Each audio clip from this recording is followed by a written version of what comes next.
and welcome to the Jason Show. Another exciting episode talking about I think this is a future of accounting topic that we're talking about today with Ford Baker. Ford is the CEO of Once Accounting, and we're going to be talking about it's better to be effective than efficient.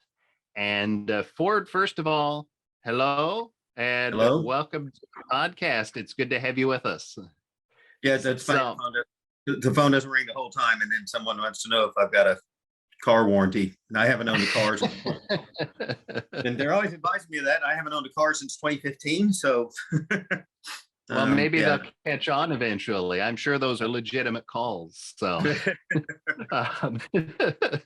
so Ford, I always start with a really broad question, which is just tell us about yourself. Give us your little elevator pitch, or it could be a little longer than an elevator pitch about who is Ford Baker. Yep. I am a CPA in Dallas, Texas, which makes me very unusual because I've already mentioned that I don't have a car. I ride a bike. I have since 2015. I was sort of felt trapped in this business. I was really working for it for a long time. My weight blew up. I weighed close to 400 pounds. In 2012, I had a light bulb moment and started walking and eventually rode a bike. And in 2014, I rode my bicycle from Canada to Mexico down the Pacific Coast Highway with the idea that I'd started a thing called Today I Can. It was a blog to encourage CPAs. We gave away bicycles, things like that, just because I found out in this journey that we have the highest mortality rate amongst any professional. And I really felt like I wanted to give something back. So I started doing that, try to create some sort of following. It's just not my skill set. I'm an accountant. And so I ended up writing, had a great time. And as I got into San Diego, realized that, I wanted to do this again, but I wanted to do it because I enjoyed it. I didn't want to do it because, I wasn't going to be it wasn't going to be the encouraged thing I hoped it would be.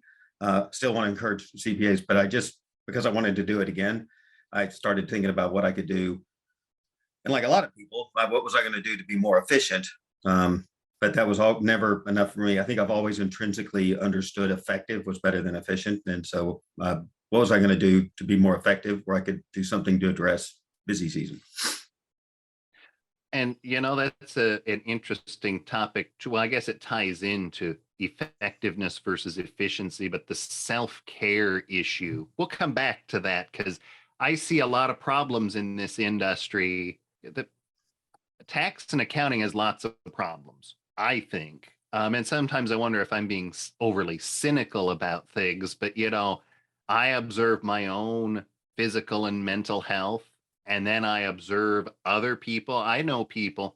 I'm getting sidetracked here, Ford, because we will come back to this, I think, later. But, I know people who have become so stressed out from literally 90 to 100-hour work weeks. I know a guy.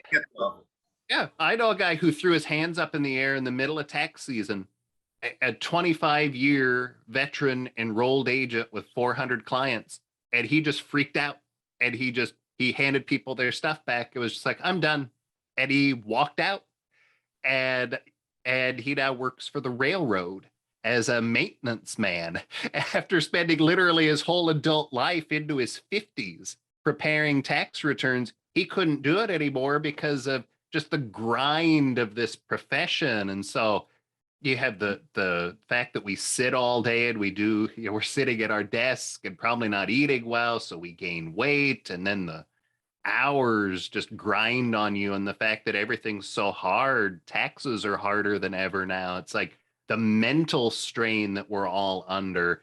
I said we would come back to that, but why don't we talk about that right now? Because I think that ties into this topic and your weight loss journey and the, bicycling and things like that, getting out and doing something other than preparing a freaking tax return.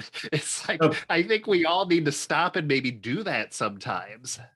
Well, when I started my practice, I moved into the Arts District Everybody knows, like, he didn't drive a bicycle in his office. I'm now in North Dallas. I couldn't be in Farmers Branch. It's essentially Florida of Dallas. And so I very much fit in. It's the blue hair crowd. But the idea 20 years ago, 1999, when I hang my shingle, I found I literally rented a elevator shaft in an old grain silo. So a very tall office, but very small square footage. So you felt like you had a lot more space. But yeah, one of my very first clients was that I picked up on my own was because another CPA literally went postal, pretty famously here in Dallas 20 years ago, and shot his kids. And when he went and got a tattoo, went to a bar, and when he was arrested, it was right after April 15th. He was like, "You have no idea how much pressure we're under on doing tax returns." So yeah, I'm not saying it justifies his actions. He was obviously, there was other things in there, but the pile on, we all carry other luggage. And, when it all piles up, you end up with a short fuse. I fell asleep with my dad countless times. That's my superpower. I can fall asleep anywhere, anytime. And so you're working all day long, all night long. Sorry, go ahead. Well, oh no, I was just going to say, I also know preparers who have literally died at their desk. They're working on tax returns, and no joke, they just keel over from a heart attack at their desk. That's happened more than once in my own personal experience. I live in little old Iowa, and I know that that's happened several times where people they're working these insane hours, and they die at their desk working on a tax return. It is I'm surprised it doesn't happen more if it doesn't, because you really don't know. I don't think the public knows at all how much they get frustrated with this, but I don't think that they understand how much pressure we put on to deliver a good product. I know things like some of the larger non-traditional CPA or professional accountant shops like H&R Block and the bigger groups have a tolerance of, like 70% error. And we have as a professional, we all excelled in school. We sort of believe we should make 100. And so we don't want anybody to be unhappy, but we force them to be unhappy because for the greater good, we've got to get tax returns out the door. So we don't have time to follow up with why do you owe and all that. That time compression was one of the issues.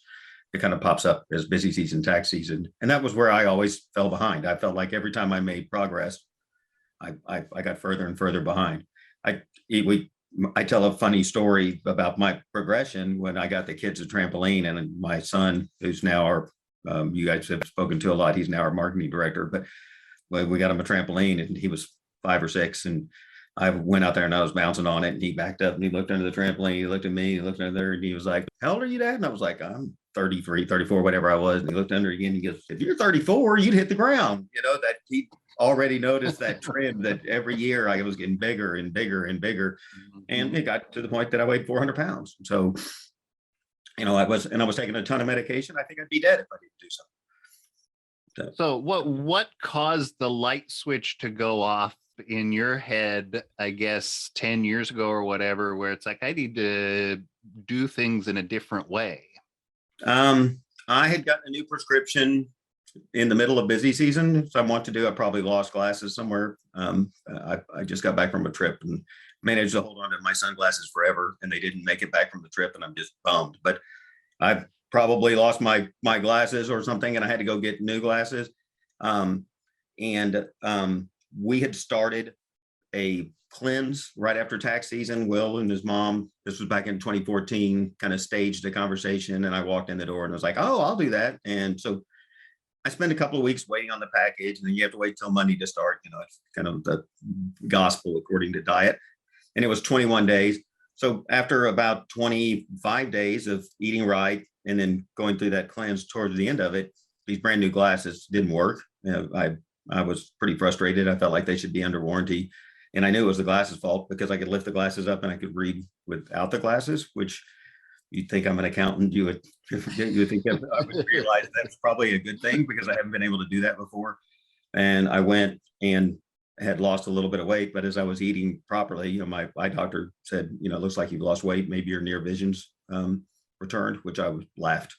I've been taking metformin for 15 years. I got this under control. Don't worry about it. And um, I, turns out my near vision did return, and we just kind of walked through this exercise of looking at my eye and seeing things. And it ended with diabetes, and people with diabetes needing to get a shot in their eye to keep from going blind.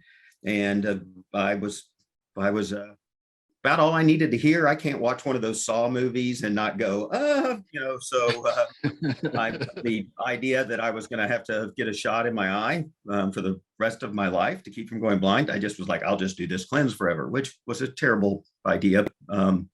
So I ended up getting out and started walking the dog, and told myself what I could walk 4 miles in an hour, which was took a while to get there, that I would do something different. And on the day I walked 4 miles, Jim Calhoun, the basketball coach at Connecticut, if you're familiar, fell off his bicycle and either can't remember if he broke his hip. You think I'd know because it was a pretty big day, but for me, and someone on ESPN or a local radio outlet said he needed to find a new hobby, that he was too old to ride a bicycle. And I literally said to myself, when I'm 72, I want somebody to say that about me. I don't want to break my hip falling off the rascal at Walmart reaching for Cheetos. And so started to ride a bike a couple of weeks later and loved it. It's the most fun I've ever had. And so this all, I guess, led to Once Accounting. Tell us a little about Once Accounting and how that ties into all this that has happened thus far in your career. Well, I was sleeping at the office up to that point. I had a cot, I had a shower. My son's birthday is March 24th, and I spent more birthday. He celebrated more birthdays after April 15th than before, because I just, there's no way you can say that other than I didn't have time to go to a kid's birthday party. And I also didn't have time to drive back and forth to the house. So I literally slept at the office. I was one of those guys. I quickly understood how to work the internet and how to drive my business, make it larger. So we became the Baco Group in that process, from Baker and Company, because you couldn't tell my name anymore. And I just sort of wanted to reinvent myself and my practice and just take care of the clients I had. And I started focusing on a system that would do that. I was playing with an app that we had developed, and I just kept doing a little bit more with that app. And Once Accounting grew out of that. It grew out of that in San Diego. When I was finishing that ride, I said, I've got to do something that makes a difference, that would make me more. I'm always drawn. I think we're always drawn to say efficient, but efficient isn't good. If you're being efficient, it's something you don't have to do. So I'm also chronically, pathologically lazy. And this is a very difficult business to be lazy in. So I really do like setting something up so I don't have to redo it again. And that drives me nuts. And so I think if you're lazy, you'd rather be effective than efficient. And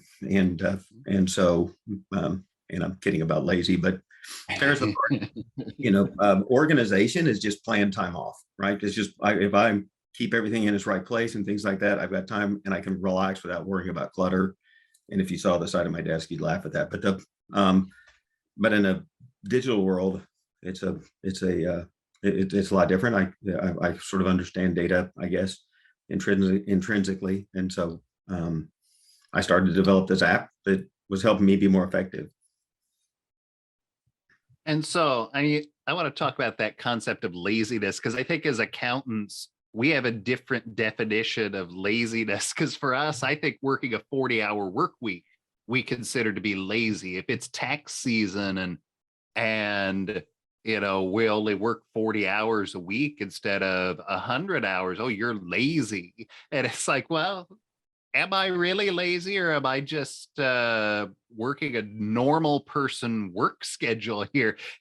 September 15th just passed as we record this, and I have season tickets to Iowa football, University of Iowa football, for better or for worse. Sometimes they frustrate me, but I go to their games, their home games, and they had one right before the 15th. And another accountant said, well, what kind of accountant are you going to a football game? I'm like, it's a Saturday. What I could be in the office for 12 hours working on an S corp tax return, or I could go do something else and find some other time to get that corporate return done. I guess where I'm going with this, Ford, is that the concept of are we lazy? I know it was kind of said as a joke, but I think that as accountants, we have this skewed sense of appropriate work schedules and work habits that the industry needs to maybe stop and think about just a little bit here. I I I don't know if it's as much that as it's just for 30 years in my case. I have listened to people like me on, it wasn't in a podcast in the first 30 years. It was, it was at a seminar and it was at a conference tell me that technology is going to make my life better. And I was always somebody that was very rapidly moving toward it. And, well, I was paperless, my servers in the cloud. I was doing all of that, but I didn't ever see us moving forward. I didn't see that technology really taking place. And to me, one of the things that does not resonate with our clients that we complain about is everybody has the same deadline, right? And so, oh, it's time compression. It's horrible. The, Everybody else in the world would die to know right now what they're going to be doing next March and April. And it seems like every other industry would be doing whatever they could to get ready for it now instead of the days 30 to 60 days. So it is 30 to 60 days. We had all year. It's the same clients. We're doing the same forms. That excuse that everybody has the same deadline. I think we found out during the pandemic when the 8 and 24-week period ended up based on when somebody got a deposit. I didn't know that date. How difficult managing different due dates is compared to one due date. What we've not been able to figure out is how to take advantage of the many, many, many advantages we have as an industry. And that's one of the things I set out to do. So what is it that Once Accounting does exactly? If I compared it to like the closest competition or whatever, or the closest what we're trying to replace is Once Accounting is an accounting workflow solution for professional accountants. And it is designed from the ground up to address the accounting needs of the accounting professional. And compared to what I believe is our big problem, Excel is a spreadsheet. And so my goal is to demonstrate how an effective replacement of Excel as a conduit for us to get data from our client to us.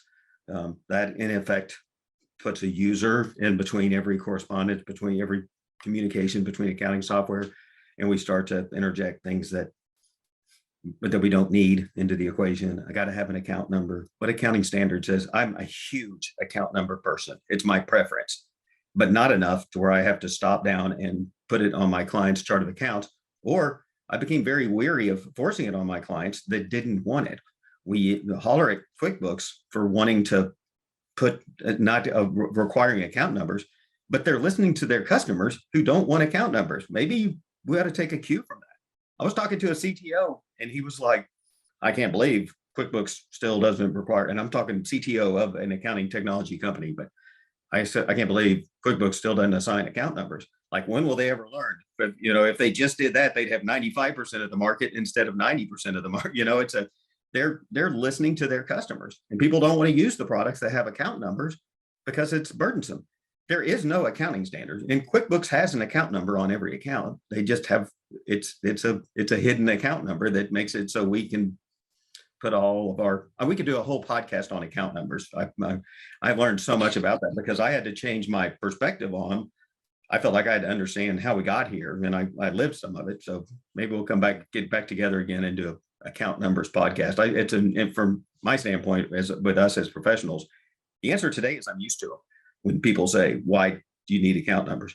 Because I had them last year. Customers don't want them, and they get in the way of any sort of solution because you call a number field number, but then we want to put letters and dashes and things like that in it. So it's actually text. Another interesting conversation in the tech world is how confusing our account numbers are.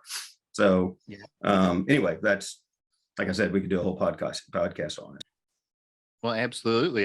We'll put that on our list of things to talk about. So, effectiveness versus efficiency is our topic today. And I guess I've got a lot of things I could ask you about this, but let's just start with what do you mean when you talk about being effective versus being efficient? You know, if you get into and study workflow and workflow management, and things like that, the guys that talk about it will all say it is no good to be efficient. It's something you don't have to do. There's no bigger waste of time than being efficient at a redundant task that should be automated. And so effective means that you're going to take an action that positively impacts the future. And being efficient is going to make it so I can do this job, get it out the door.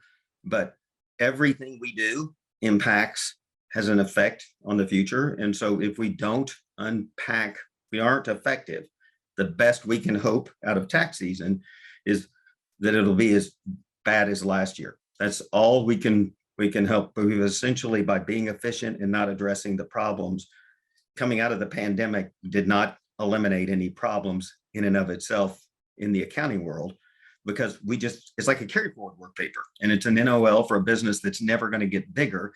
We just keep packing onto the NOL. It's never going to get better. We keep packing onto the NOL, packing onto the NOL year after year, and it's a bigger and bigger burden to carry. I'm carrying it, carrying debt or whatever, but we're carrying literally technical debt forward, and it's wearing on us. We talked about the unhealthiness of the organization and of the entities. And I have had the great pleasure of being involved in the AICPA here in Barry Milligan Talk at conferences. I always kind of dreaded that. Candidly, I thought it was going to be, FASBs and all that stuff. I don't.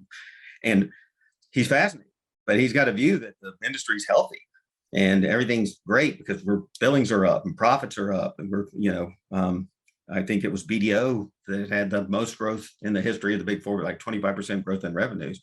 And as they're announcing it, they were trending on LinkedIn as they were the leading CPA firm with declining numbers. And so of people, we're out there telling everybody, hey, we're great, we're great. It might as well be a before picture of me, saying, hey, meet me at the Golden Corral. We're doing great. Look how healthy we are. We're going to get together with the other partners and consume more food. And we're going to get another firm and consume more, even though it's painfully apparent that we're not processing the work that we've got by what we look like. And look, we'll be great. I can just weigh 600 pounds if I want to. We'll just be a bigger firm. And the younger people are looking at that going, I have to do all this work. I couldn't do it before. Everybody at the other firm that's coming in here is also tired.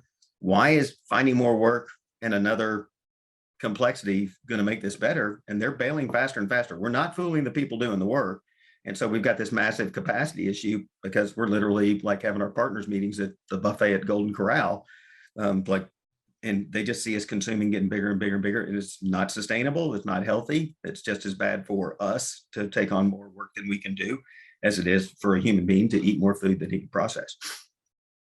Well, I've always said, now I come at this from a small practitioner standpoint because I've always been a solo operator preparing a few hundred tax returns every year. But we operate, even the bigger firms do. The bigger firms, I think, are changing and smart firms are changing. But it's a lot of us who operate on, I call it the diner model when it comes to taxes. It's like you're opened up for the dinner rush and people come in for their burger and fries. You slap together the burger and fries and on to the next customer. And that's how so many of us have our tax operation set up. It's not exactly a chop shop, I guess. That's an insulting term, but it's more like production line, I guess. And taxes are harder now. You can't do assembly line because every time I look at a tax return, it's got some oddity that I have to stop and think about.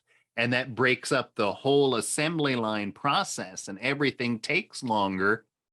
And then you get the feeling of relief when April 15th comes, but you've got a record number of extensions. All you've done is kick the can to October. And now it's late September. You got to start thinking about those again.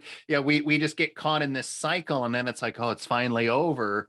And then it starts up again in February. And it never ends.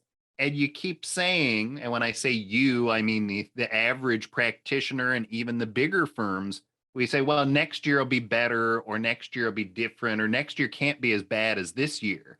And yet it is. Everybody that I talk to says, you know, this was the worst tax season ever. Well, we've been saying that. I've heard that since 2016 or 17. This was the worst tax season ever. And so I guess for it at some point, it's like we have to stop and think It's a, about, you know, it ain't going to get better unless we actually do something it's to a carry force a forward. change. It's a carry forward work paper. It doesn't, we can go to the cloud. And I think, like getting to the cloud and getting off a local server was, it was important just because it made you more flexible. It made it, and not necessarily from where you could work from, but how you could take on new technology. I didn't have to go buy a whole new server. I didn't have to go, it's just sort of maintained in the background. And it's really great because you can, email the tech company and say that sort of, give me the backup from Saturday for this one particular file and put it in my hold folder. And we have a tech hold folder and they just drop it in there. And I've never had a backup I could just type an instruction into, so it's a much more functional because I can get exactly what I need restored in this environment. And, we're seeing things like Right Networks has changed a lot of how they function in the crowd, but there's what SwissNet, which now creates sort of a suite for you. And a lot of what I built my platform around, that kind of the access to the actual files. But I think the craziest thing is I would look back and see, like, I've got a question from last March on that's in Ask My Accountant. And I was in the file last March working on the tax return when the question was asked. And I'm so backwards facing, I didn't even know it was in there.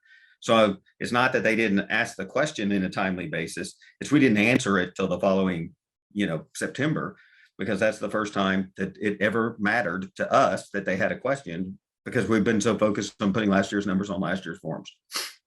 I know one of the bullet points on the list of things that I think it was your son who came up with the things to talk about was quit looking in the rear view mirror. And I guess that you just said probably is what that means is we're always looking at here's what happened last year. I mean, if you're working on an extension in early September for an S Corp client, some of the things that you're looking at may have happened 21 months in the past.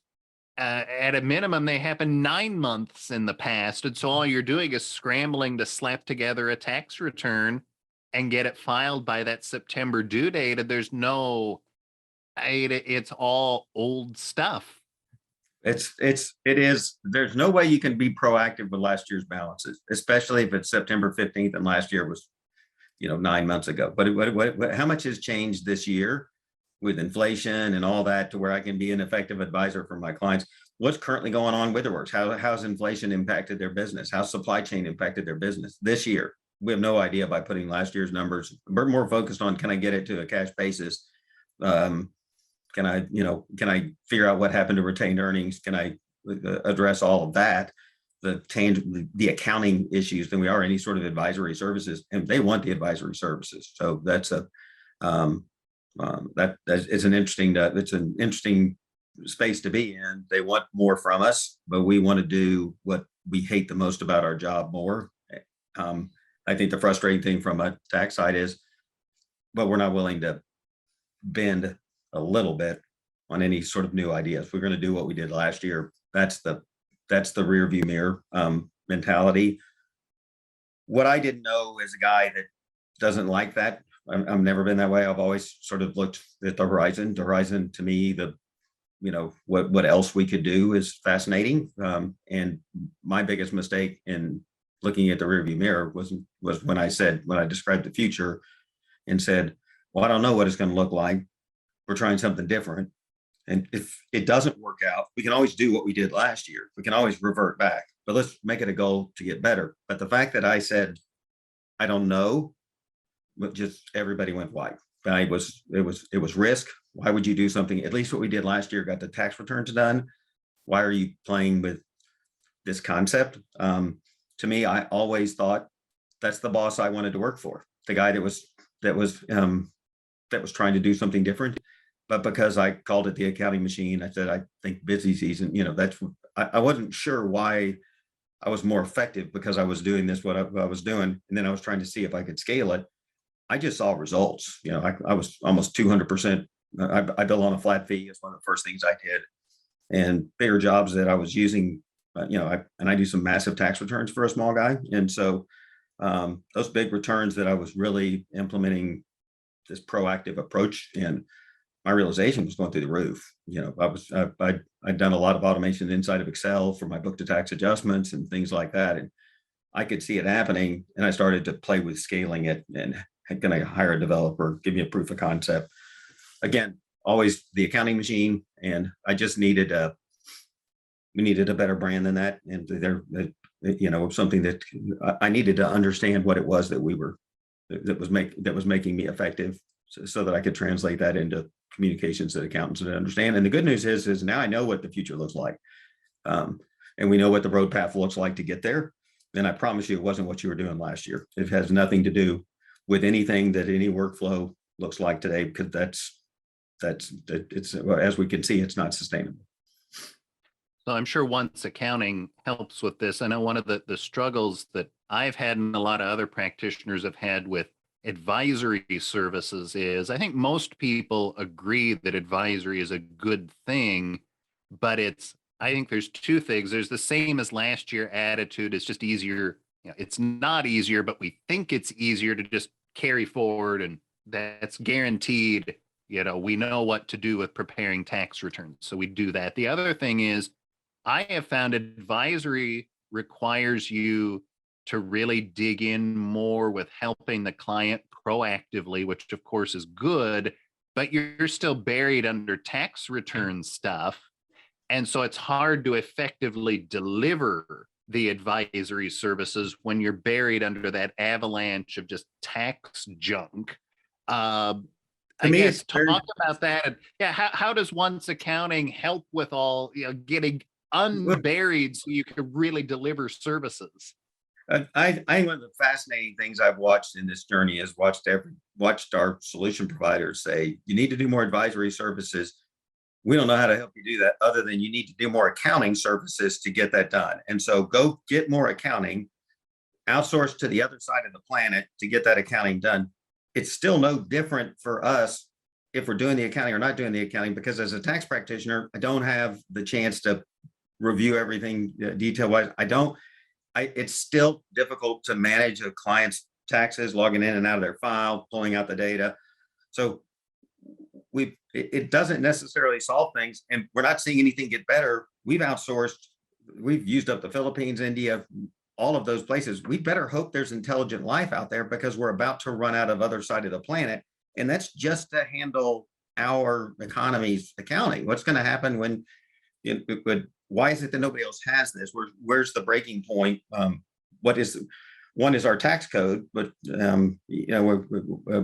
probably not going to solve that. So we better start figuring out something that's going to make us better. All right. So if someone wants to get started with your product, with Once Accounting, what's a good first step for a practitioner who's listening to this and I'll check that out, I might be interested in doing that? What should they do? Well, I think you first want to get an understanding of what it is that we're doing and what it is that we're doing differently, and why that works. And we can handle that part of it for them. This is probably the most effective way I've had at steering a question I've ever had. But the idea, the first thing they're going to need to do is understand the product and understand how it works for them. And we are an accounting solution first and foremost. I do not believe that accounting has a tax workflow issue. I do not believe it has an audit workflow issue, or a client advisory services issue. M&A, it's got a accounting workflow issue. Everybody starts with the same accounting. And the fact that we've broken everything up into these different silos, like we're building the dynamic audit solution at the myCPE, and where's the dynamic tax solution? Oh, we'll work on that next. In the meantime, I've retired. So we need to solve the accounting data first, and then we'll find that the industry will be a lot better off. And so to do that, you need a Lego. That's what I tell folks all the time. You've got to have a Lego that is this object that is universal, that fits together with the other items. And so with Legos, I got a granddaughter. She's as cute as a button. She will get her frozen Lego kit out and she will make her, what is it, Anna and Elsa, little house castle. It's got a slide and all that in it. And I can look at that and see that that slide didn't go with my grandson's Batcave deal that he's got, so but I can take that slide and I can put it on there.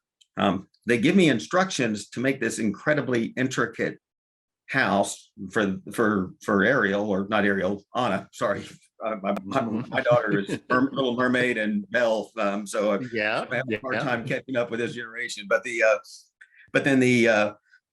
I can tell they don't work together. They can build exactly what's on the box, but they can take the pieces and make something of their own. And that's what's kind of crazy about Legos, is they've transcended. When I was 8 years old, over 50 years ago, I was playing with Legos, and those Legos are in the same box that my sons were in, and they're in the same box that my grandson and my granddaughter's in. And Legos have become, a boy-girl toy now. So it's, they're both playing with them. You can tell because the white's a little yellowy, it's a little dingy, but they all still fit together. And the science of how that works is amazing.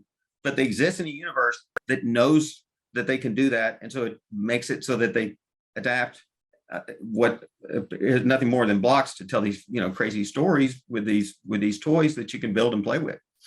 But I can't believe I almost forgot about this. The comparison between the accounting industry and the Lego movie. My kids are a little older now. I have a 14-year-old and an 11-year-old. But when that movie came out, the Lego movie, we watched that movie at least dozens of times. And in fact, they even sometimes still rewatch it. So I'm well familiar with the Lego movie. And I know before we started recording, you had a comparison between the accounting industry and the Lego movie, and especially one of the characters in that. So I'll just give us that comparison, because I think it's really an appropriate comparison. We're Lord Business. This is the way it gets done. You build this item that's in this box, and that's all it's done. Legos exist in this universe that they can play well together, and they're seamless. They snap together. And if I was a startup company, if Lego was a startup company, and I was pitching this concept to you, I would try to find something besides the Lego to point to. And if we had done our business right, they would point to accounting, because accounting has every single accounting package is built on Legos that are journal entries that are recorded with a debit and a credit. And it doesn't matter if it's Microsoft Nav or any other product, that consistency has existed literally for over 500 years. 1494 is the first time that the word debit and credit shows up, and they're in balance. So that concept was predated literally over 500 years ago. And they all work together. Microsoft Nav, QuickBooks Online, they all record debits and credits. They all have a date, and they all have an account. We get super worked up that we have to have an account number. And a lot of us have an idea that we have to have an account number. And QuickBooks isn't real accounting software, because it doesn't build the Lego machine. It doesn't do things. It's taking other ideas. It's already that.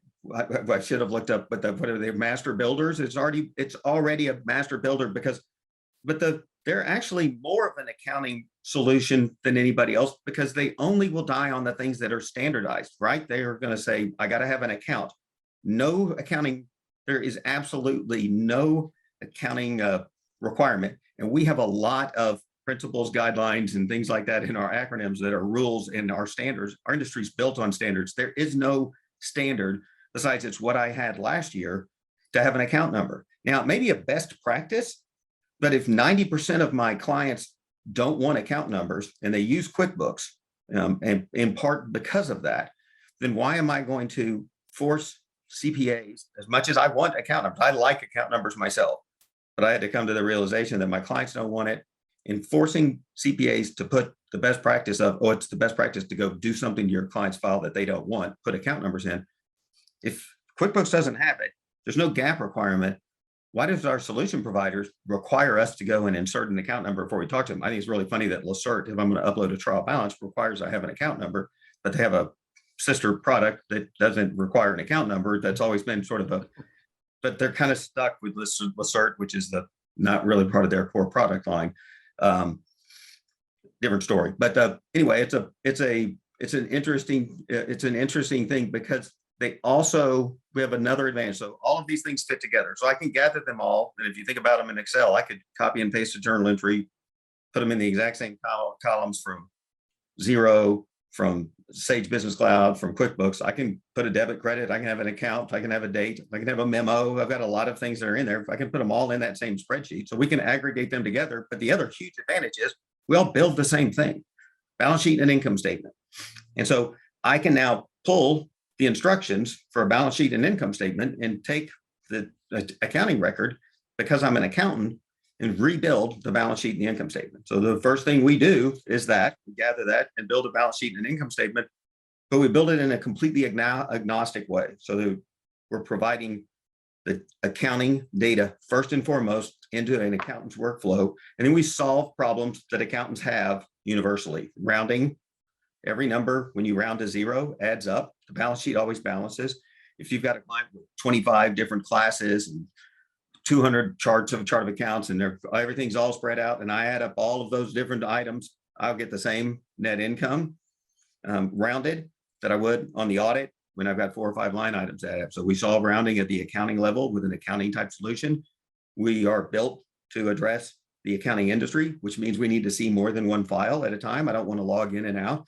So we've adapted what we're probably the only thing that actually says we exist in a larger universe. Every accounting software package is built as sort of a self-contained solution, so they don't play well with others. So we kind of adapt our environment to allow an accounting file to do that. We consolidations. I want to be able to see. I want to plan with 2 entities together because they're both going to flow through to my client's tax return, but I have to file a return separately. So we need an easy way to look at both of them. So we've done some things on consolidation. We have a trailing 12 built into the product. We can scan across, we can look across all of our clients at the same time and find issues, look for keywords somewhere, like maybe, maybe at some point in our past, we wanted to see PPP in a memo. And then I've identified the amount of the PPP loan and the date that the PPP loan started. That's something we don't get out of a balance. That trial balance that we work off of is not a standard. We can't tell that much about it. It's never complete. We need the accounting to be accountants, and that's what we're doing. But we've solved a lot of just core functionality. We'll tell you that retained earnings will we'll tell you that you close the books on your end, then the balances from last year change, we'll tell you the balances change. They put something in Ask My Accountant, we'll flag it. They make a journal entry and record it to retained earnings, we'll flag it. The things we're looking for to find out, we'll address, and we'll put it on a dashboard. We won't send you an email. We'll put it on a dashboard. You can click on that if it's in QuickBooks Online, open the transaction, reclassify it to the right thing, touch it once, solve it, and now you're working on next year's tax return because it happened yesterday. We update the data every night. So we'll bring in everything that happened. And we believe with that kind of common, consistent approach, because we can do all of that with QuickBooks Online, QuickBooks Desktop, Xero, Sage Business Cloud. I've got a Microsoft Nav client in there. We can upload data into Excel. We can do all of that. I can consolidate by just dragging entities on top of each other across multiple platforms. So I can plan. We were built with us in mind. We are not QuickBooks Client. QuickBooks Client is our client. They're a partner in serving them. And so we need a solution that will focus on us first, and we'll focus on accounting, bring that data in, because we also believe if we get that kind of standardized approach, that we'll build better solutions as well. So we've actually, built the once accounting piece, and we also in that same time frame did once tax. So we'll convert your books from accrual to tax, following rules that the CPA sets up. So I want to reverse a prepaid account, and we'll automate those adjustments. We'll automatically map everything to the right line on a tax return. So we have already got 100% of it mapped to go directly into Lacert, no data entry. And I probably got the best upload for UltraTax in that you don't have to map anything. We'll just export and do it. but we'll give you a universal standard. So if your client takes a straight, if your software takes a straight GL import, then we're going to be able to, we'll give, even though we don't require them to have account numbers, I've got vendors that do it. We'll give them a very trial balance look. That's the exact same thing for every one of your clients. So when you upload it once, you've now taught the tax software, here's how my data is coming, and you don't have to remap it over and over again. It'll just remember this account number and this account name, goes to the right bucket. So this, I mean, I think the upshot for me is that this helps with the delivery of the advisory services. We're repeating something that I think we said a little while ago, but I think it's valuable. You know, all the experts say you got to get into advisory. Advisory is what to do. I'm a Thomson Reuters user, and there's an entire users group that you have to pay for, but it's all about offering advisory services. And I dabbled in that, joining that group. But the problem is all these different experts, they always just say offer advisory services, but there's very little on how do you actually do that. And it seems like your product helps cut through a lot of the problems that you have with actually deliver. It's easy to say, yeah, let's do advisory services. I think most people would agree with that, but actually doing it is hard. And you know, the experts that are out there, they're not wrong in saying that you should do advisory. The problem is they just say it as if it's just you flip a switch and oh, we're going to do this now. And I guess it's not that easy. And your product helps with that. Yeah, we're in a business where we have become accustomed to working with a trial balance, which is essentially the cliff notes and we're getting the cliff notes the night before the exam, and we're getting a D from our clients, and we wonder why we're getting a D. And I'll tell you, it's because they're grading on a curve. This is not what they wanted. They want advisory services, and that idea of how are we going to do it when 85% of our time is spent putting last year's numbers on last year's forms, and go look at Thomson Reuters, add them up. There's 85% of their tech stack is designed to help us put last year's numbers on last year's forms. So when they said do more advisory services, they said, oh, we'll save money on, we'll be efficient with the acronym and offer more accounting services. So if you have access to the accounting, it'll make the tax return go faster. We're still not worried about the actual problem of putting the numbers on the forms or the client wanting to get the data. We're just making it so I can do the tax return faster, and still not going to solve for people that do their own books. And so we really needed an accounting solution. It's been interesting to be on this journey because, you know, from pushback from some of those guys, when you ask what vertical will this serve the best, you know, my answer was public accounting. That's the accounting firms and have, EAs, prepares, people that use the same as yours, but which vertical inside. Well, you guys have broken up all those verticals and you're doing that. I want you to be able to do that. We're just getting accounting data. You can't solve accounting, but we can use it. So that's been some interesting conversations we've had, that just trying to take the blinders off the industry and be able to talk about, hey, the trial balance will never, ever, ever be an effective solution because it is literally the cliff note. It's a picture of the Legos kind of half built. We don't even know what the box looked like that it was supposed to build. We just get this Lego that's partially done, and it's got like a block, a regular one, it's like ABC blocks in the middle of it. Our clients are using things to kind of fill in. Oh, my grandson spilt the Legos all over. I can't find them. So I had to use some other items to build it out. And it's hodgepodge, and I've got Excel, I've got this. Hey, let's get the data in the same format. And we are 100%, we're built for accountants.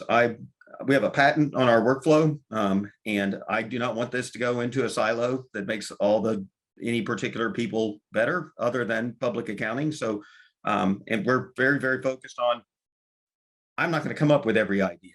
I came up with a good one, but people have got ideas that, like, this is how I could handle rent. This is how I love the argument that somebody's told me is we'll never be able to automate the new revenue recognition rules. And I can guarantee you QuickBooks will.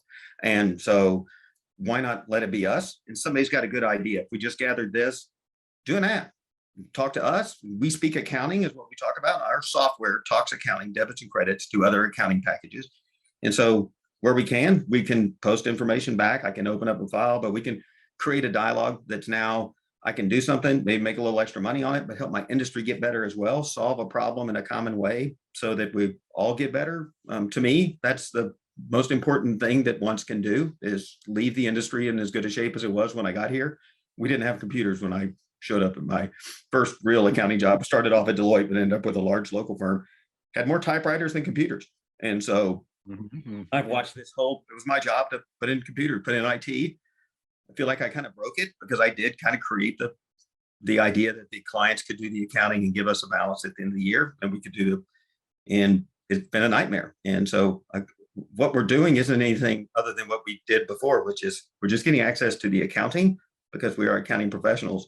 And when you do that, by the way, because I solved rounding for all the tax work I do. Because I solved consolidations first, I can do consolidated returns. It's easy to unconsolidate. I can also do consolidated reporting, and I can consolidate Microsoft Nav data better than Microsoft Nav because I understand my audience and my files all know, like Legos, that they exist in a bigger universe that can work together with each other to build a Lego city. It's not just a self-contained database.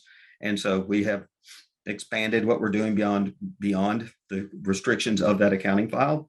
And so we're able to do things that a lot of people think is impossible, and it's just because we did it with transactions instead of balances. And it looks forward like your website is pretty simple, onceaccounting.com, correct? Touch it once. One of my favorite quotes on the internet that inspired a lot of what we've done is touch it once is one of the fundamental principles of productivity and time management. But in the world of tax preparation, it's hard to do. And that's from Intuit. And so you're like, wow, they just said, good luck, folks. We don't know how to solve this. But I love Intuit. I don't know if you could tell, I've had a love-hate relationship with them for a long time. They are actively listening to their clients. We are not their clients. If I want to look toward us as solution providers, who's our solution providers? Because I don't think they've come up with if I can do this with a team of 3 people and can map everything to returns and handle that part and round and solve problems in an accounting matter, I think that we have, I think we as an industry have shut out people that think like me, because everybody would rather do what we did last year. And I think we have to look a lot at that. We need a lot more, not just diversity in color of skins or gender, but thought processes, so that we, in a couple of years, I think once will be, static. Somebody's going to have some good ideas, and we're going to need to continuously drive to stay ahead. We've got a congressionally mandated monopoly on financial reporting, and it should run through our platform, not through us.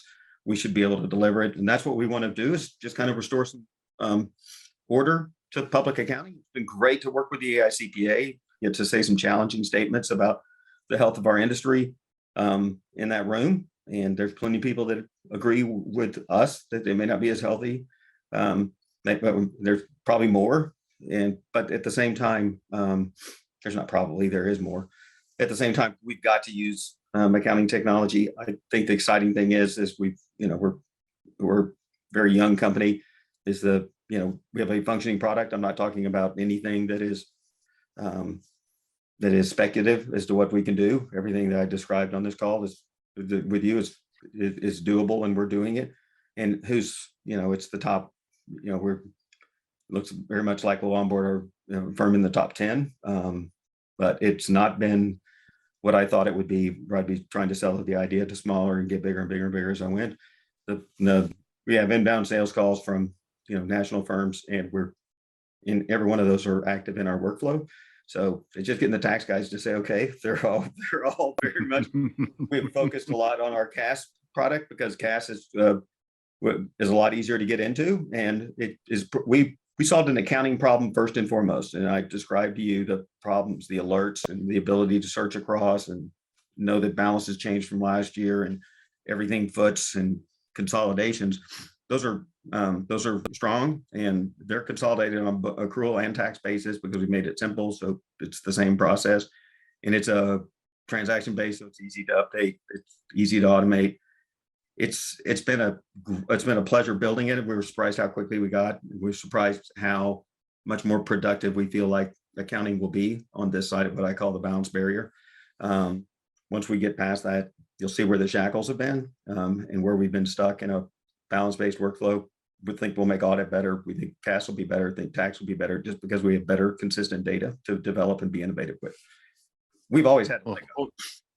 I was going to say, Ford, I think we could talk for probably another 2 hours about the future of accounting just where this industry is going. And one of my concerns, I was going to wrap it up, but let's talk just a couple more minutes here, because I wanted to just bring something up about, in this industry, there's going to be some forced changes as this decade goes on, because more and more CPAs, I mean, it's a graying industry, and there's not that many younger Hey, people it's also a wanting balding industry. I shoot for gray. I shoot for gray hair somewhere besides my beard. So yes. right. Yeah, I should have had a whole full head of hair. This is all self-inflicted deadline. I keep telling my barber, yeah, I want it down the middle, but not that wide. So, anyway, sorry, that's all the bald jokes I know. Go ahead. Oh, that's good. I was just gonna say, the balding and graying of our industry. I mean, I'm in my mid 40s and I go to meetings. Now I'm in Iowa, and maybe Iowa is just different because we're more rural, but I've been in this industry 15 years. 15 years ago, I was the youngest person in the room. Now, I may not be the youngest, but there's maybe only one other person younger than me in the room. And everybody else is older than me by at least 5 years. In some cases, it's literally 30 years. I've seen people who are 80 years old shuffling in walkers to meetings of tax pros and accountants. And it's like, what's going to happen as the years go on, and these people either are the ones who literally keel over at their desk working on tax returns, or they just decide to retire. There's not a lot of young people coming up through the ranks who want to do what we've done in this industry through the decades. There's going to have to be forced change, because otherwise what's going to happen with the industry? It's I think one of the real indicators is in 2000, if you wanted to buy an accounting practice, you went out and got financing, he got money at closing and capital gain treatment on his tax return. If you want to sell your accounting firm today, you're going to go to work for somebody for 2 years. You're going to get ordinary income as a payout while you're working. You're going to earn part of your payout, and you might get a residual on the back end that again will be ordinary income. We've managed to devalue our businesses so much that all they really want from us is our people and a transition period. And buyers can say, and I also want ordinary gain. I want ordinary income deductions for purchasing this. I want to save taxes while I buy you. And you have to listen, because nobody wants your book of business and have to pay for it after tax, like it was 20 years ago, and like it is for everything. We have driven the value.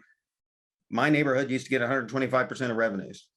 If I'm not going to work there 2 years, I'll be lucky to get 75% of revenues. And so, so why not just work another year? That's the mindset. And that's why there's a lot of 80-year-old guys here, because they don't have a buyer unless they're going to go to work for somebody. I don't work for somebody for a reason. I like working for myself, and at this point in my career, the last thing I want to do is work for somebody else that doesn't do it the same way I do. It's another reason why I'm on my own. Exactly. Right. Well, Ford, I guess we probably better wrap this up. We've been going almost an hour now. So is there anything that you feel like we've left out that you want to make sure that we highlight before we stop, or do you think we've pretty much covered? I know we have so much we could talk about, and I'm sure we'll have you back again, but for what we wanted to talk about today with effectiveness versus efficiency, anything else to say on this subject? Just watch yourself. Listen to yourself as you're doing something. I'm looking to find something to help me be more efficient. And just think about the amount of time that you're going to spend being efficient after you do that.